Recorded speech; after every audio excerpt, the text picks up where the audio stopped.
Hey guys, welcome back to the channel. Today I'm going to be showing you how to change your gas shock absorber on your pickup, and more specifically an L200 Mitsubishi Colt. Let's hop into it. First things you're going to want to do is jack up your car and loosen the wheel, loosen the wheel nuts, should I say.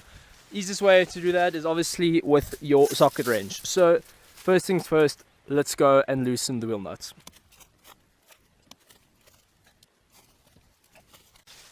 As you can see, I was struggling there.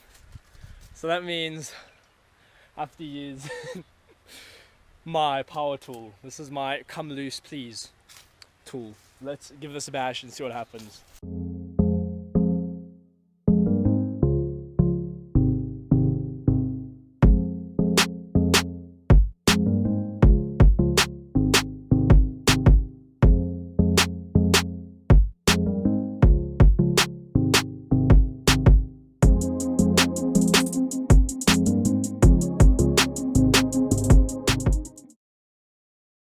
And just like that, we have one tire off. Next thing, let's go and show you what we actually are taking off.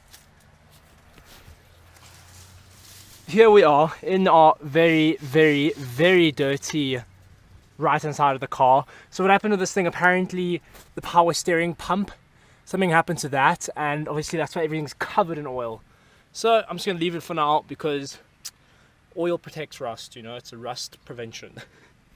And as Jeremy Clarkson said, the bigger the problem, the bigger the hammer, which is kind of what I thought with these wheel nuts that I had a problem with. But anyway, let's get to what we're doing. So here is the old haggard shock absorber, and here's my pretty new one. What we're going to be doing is just replacing them. So first things first, you're going to want to remember and see how this goes in. So there's a washer, a rubber, I don't even know, bush, then another washer on top, and same as on the top of the struts as well. First things though to do is try and loosen that. So you're going to need, mine is a 17 and a 17, which I have, and then on the top here you're going to have to use an adjustable wrench to hold that while you loosen the top. I've got some part cleaner, brake cleaner to get some of the grime away. Let's clean that first and then hop into it.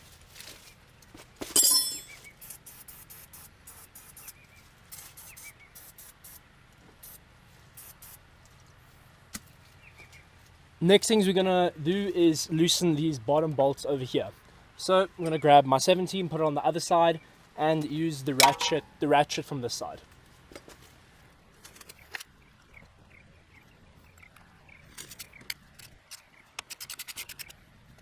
Now that we have the bottom part loose, let's loosen the top part over here. It's gonna be hard for me to film because I don't know what to put the GoPro on. However, I'll put it down on the bottom again and you'll be able to see me holding with an adjustable wrench up top there and a 17 over there, and basically vice versa loosen it. You can first loosen it with a ratchet on top.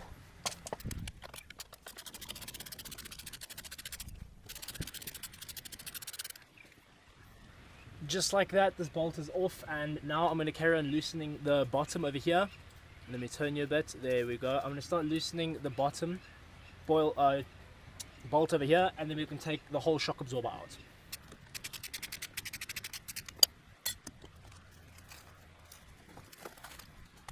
Now time to pull the bolt, and let's maneuver the whole shock absorber out of the, like the strut position where it is now.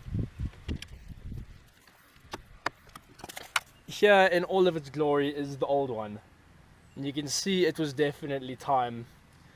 It was tired. Look how it's leaking, and oh no, it's not happy. So this can go on the floor over there, and you can take out the old bushing, the top. There we go. And now what we're going to do is basically take this guy, slot him in, and repeat the process. So let's put you on the side here and hit a bit of a time lapse and do the same process. Give it on. Anywhere you say, anywhere.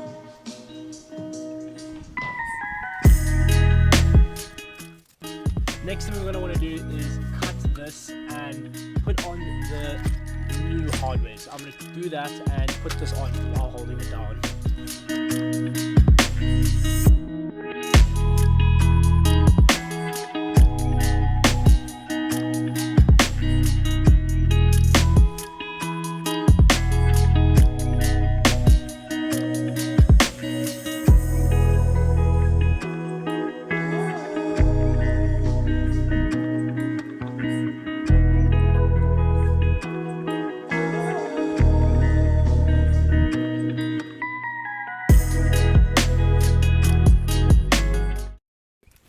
Another very important thing is to see that gap there in between where the bolt is and the top strut of the shock itself is the same as the other side. So let's go have a look.